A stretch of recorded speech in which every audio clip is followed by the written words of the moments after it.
और दो ही विषय इस समय आपके सामने है। एक हमारी और आपकी बहन बेटी जो जंतर मंतर पर बैठी हुई है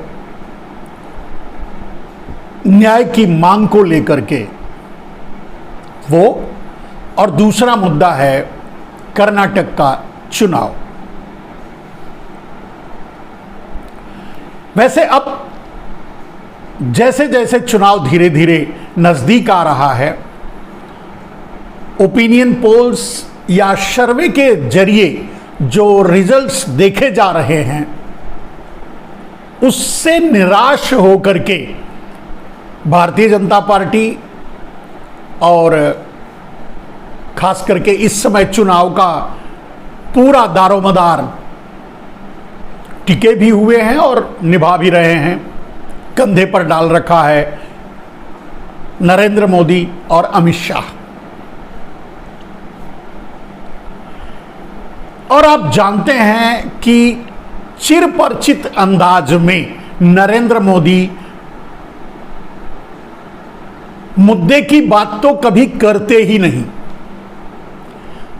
सच बोलने के लिए तो उन्होंने कसम खा रखी है कि वो कभी सच नहीं बोलेंगे। मंचों से भी झूठ बोलते हैं, इतिहास का उदाहरण देंगे, वो भी झूठ देते हैं, उसके लिए भी ट्रोल हो जाते हैं। बाद में लोग बता देते हैं या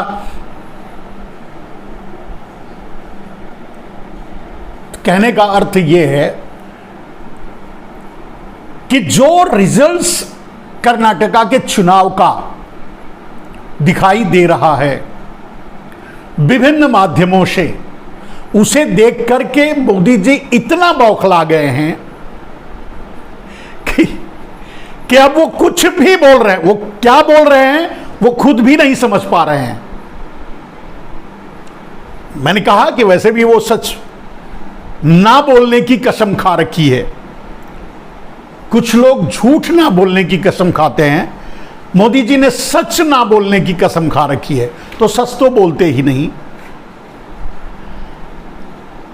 शुरू से ही वो अपनी राजनीतिक जीवन में, जब से उन्होंने राजनीति शुरू की है, मैं अध्ययन करता रहा हूं, रिसर्च किया है उन पे बहुत ज्यादा, क्योंकि दुर्भाग्यवश उनके ही साथ था 2014 से पहले। इसलिए अब तक जो समझ में आया है, देखा है कि सच बोलने के लिए तो वो कसम खा रखे हैं कि वो सच बोलेंगे ही नहीं।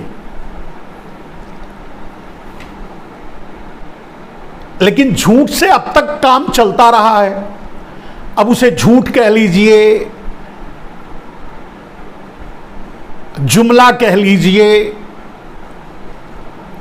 जो भी कह लीजिए,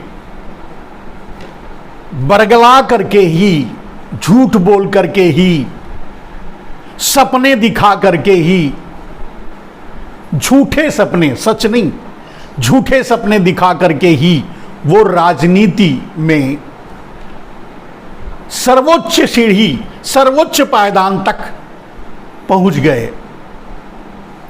शुरुआत उन्होंने उसी से की। उन्हें लगा कि जीत का यही एक माध्यम सही है, जीतना है तो झूठ जितना बोल सकते हो बोलो, बोलना शुरू कर दिया। यूं तो उन्हें याद ही नहीं रहता कि कब, कहां, क्या, कौन सा झूठ वो बोल दिए। दोबारा करेक्ट करने की उनकी आदत है नहीं, आपने देखा है। इतनी बड़ी बात बेटी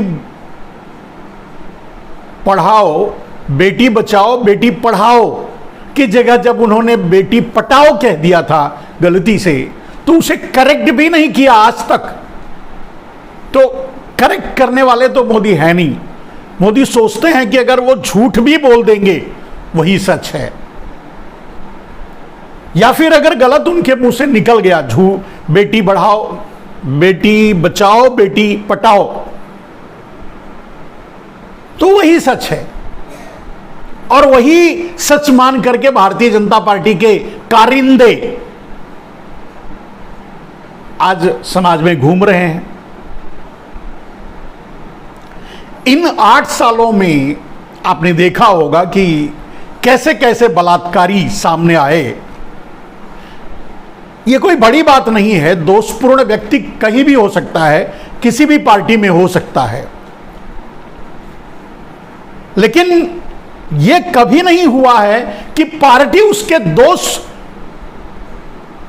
के बावजूद भी उसके साथ खड़ी हो जाए, उसके दोस्त के साथ खड़ी हो जाए। यह कभी नहीं हुआ है आज तक। यानी इन 8 सालों में बलात्कारियों की एक फहरिस्त आपको मिलेगी भारतीय जनता पार्टी में,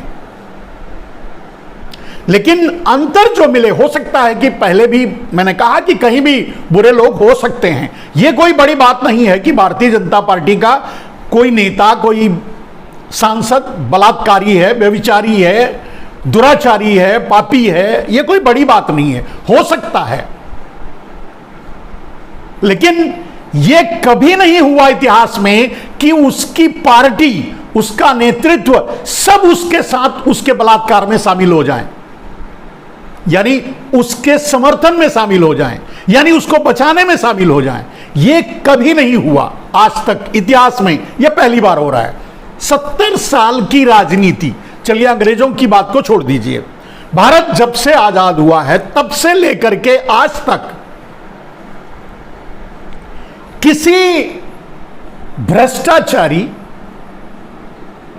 किसी बलात्कारी, डाकू, चोर, डकैत या जो भी पाप करने वाला, ठग, व्यभिचारी, भ्रष्टाचारी, दुराचारी, जितने चारी हैं,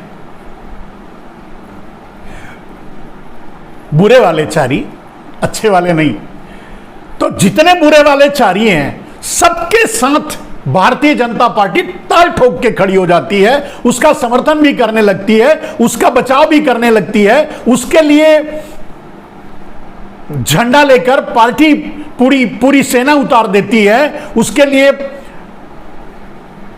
यहां तक कि प्रदर्शन करने लगती है, नारे लगाने लगती है, जुलूस निकालने लगती है, बलात्कारियों के लिए, व्यभिचारियों के लिए, दुराचारियों के लिए, भ्रष्टाचारियों के लिए।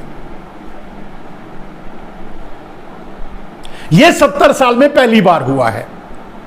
ऐसा नहीं है कि इसके पहले जो सरकारें थी उसमें भ्रष्टाचार नहीं हुआ या नहीं हो रहा था या भ्रष्टाचारी के नाम सामने नहीं आए, लेकिन पार्टी कभी भ्रष्टाचारी के साथ खड़ी नहीं रही। किसी व्यभिचारी, बलात्कारी के साथ कोई भी पार्टी, एक की बात नहीं कर रहा हूं, कोई भी पार्टी कभी खड़ी नहीं रही।